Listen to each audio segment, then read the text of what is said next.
Good evening, everyone. Happy Sunday. All right, this is last of 3 final videos I'm gonna do. So if you've been following along, I'm so grateful to have had you along for the ride, and I hope that you found value in this, and yeah, onward we go. So for tonight, I'm actually sharing something that connects to a video I did a few days ago, maybe last week. The video I talked about before, in that I talked about how by not knowing what I wanted, I actually ended up marrying somebody that I wasn't in love with. Just a quick caveat, I am not referring to Forrest, to my husband.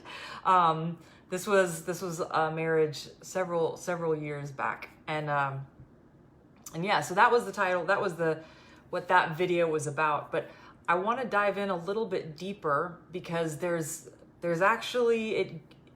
more to the story. There's more that I learned and observed from that I think also was a major obstacle to me being able to transform myself, to lose weight and ultimately get what I wanted. And want and desire is a big piece of it. So in that previous story I told you, I didn't know what I want. That was that problem then. But tonight I want to talk about the difference. There's a difference between knowing what you want and not feeling like you deserve what you want or like it's okay to want it. And so when I look back at past Sarah being willing to enter into that marriage, I don't know that even if I had really known what I wanted, that I would have felt like it was okay to want that. And so let's dive into this a little bit more. I've already shared that the way I was raised in an unhealthy environment that really communicated the message to me that for everybody else to be okay, I needed to manage their emotions. I needed to take care of them, to do things for them, to make sure everyone was happy. And I was along with that, I was also taught, and it links quite nicely, or quite efficiently, we'll say. I was also taught that I should put others first. So there was actually, one was an unconscious lesson learned. So the unconscious lesson was, okay, I can emotionally try to take care of other people's emotions and manage those. And then the conscious lesson that I think most kids are trained, right? We're trained not to be selfish. Put other people first, think of others. I would say that in this case, because those things were working on each other so much, I actually, I'll say that it sort of morphed when it got to my deeper recesses of my brain. And the lesson that I ended up gleaning from that is, not only should I put others first, and should I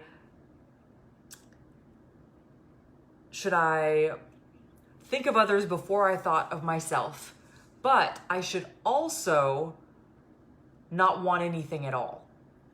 That, in fact, for me to want something, the wanting of anything was actually greedy. I know that's kind of messed up, right? Apply that to weight loss now. So at a certain age, I was wanting to lose weight, but by that point, I had already internalized the lesson that for me to want something was greedy and selfish. And so think of that in terms of trying to do some kind of a diet plan or a health and fitness plan when I want to lose weight, but I also believe that the wanting is greedy and bad. That's what we call an inner conflict. And that, my friends, is an example of me wanting to put my foot on the accelerator, but then also wanting to put my foot on the brake at the same time. And if you've ever tried that before, hopefully you haven't, that gets you absolutely nowhere. So it was a problem. So as I've been sharing in these videos, of course, when you want to transform yourself, there's an inner game and there's an outer game. And always, when you see an external transformation, it had to have been preceded by an internal transformation first. And so the internal transformation, for me to get this external transformation that you've seen, the internal transformation I had to have was something called inner alignment. So the best way I can describe it is all of my arrows needed to be pointed in the same direction. So I couldn't have one part of me saying, we're going to lose weight, and then another part of me pointing in the opposite direction saying, you don't want to be selfish, Sarah. Only bad girls are selfish, Sarah. Too many S's in that phrase. So I needed inner alignment at that point.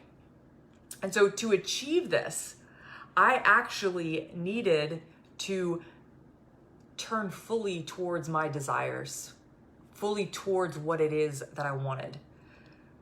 And as I've said, that was a very difficult task, of course, but what I learned through this process, truly the greatest gift of this process for me, is that I learned when I turn towards my desires, what I really want in life, what I actually have there are the seeds of my greatest gifts that I have to offer the world. I'll say that again. When I turn towards my desires, those were the seeds of my greatest gifts to the world. And if you recall from that last video, before I was able to do this, I was searching after a cookie cutter lifestyle because I was looking for other people's desires, not my own. So, ironically enough, we're told, oh, put others first. You got to think about what other people want.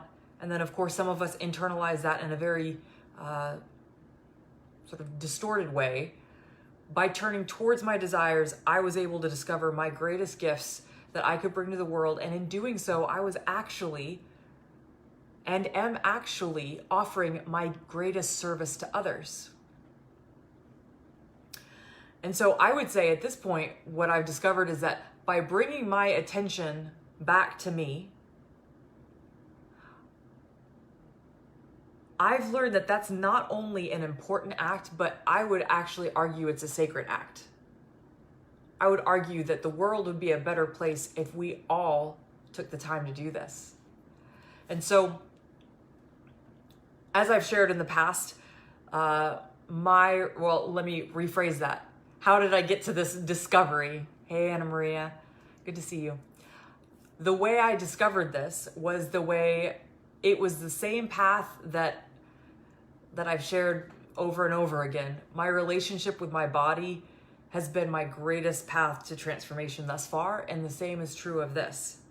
And so to begin connecting to my deepest desires, I had to do something very, very, very scary for me. I had to work with my biggest pain point, which was food, and I had to let go of the control I was trying to have over it up to that point.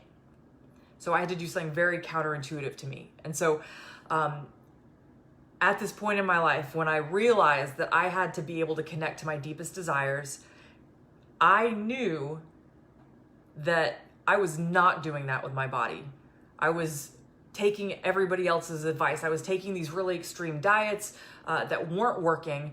And then I was also just underfeeding myself. And the common denominator between all those things was hunger. I was always hunger, and I was punishing myself. And so what I finally decided to do, and I cannot tell you how scary this was. I finally decided that I was going to prioritize nourishing my body over weight loss. And I've talked about this a lot. When weight loss is your one goal, you'll do anything for that. But I finally had to say, you know what? If I have to gain 50 pounds, it doesn't matter. I need to put my nourishment above anything else. I still get kind of like goosebumps from that because I'm like, oh, that was such a big leap for past Sarah to take. So when I decided that my well-being and my nourishment was more important than weight loss, that opened the door for me to set the standard for any diet that I was going to follow after that. And I'm happy to report I didn't gain 50 pounds. And here we are now. And I'm happier than I've ever been. So friends, I share this with you because I want you to consider if there's any part of you that you have desires that you know, or maybe you have no idea what you want. But I'd like you to consider that it could be by turning towards those desires, you will find your greatest gift for the rest of us. And that could be your greatest act of service to all of us. And so I on behalf of the world, I beg you, I beg you to turn towards those desires. They're there for a reason. You're here for a reason. Thank you so much for joining me. Thank you for sharing your attention with me. Drop something down below if any of this resonates.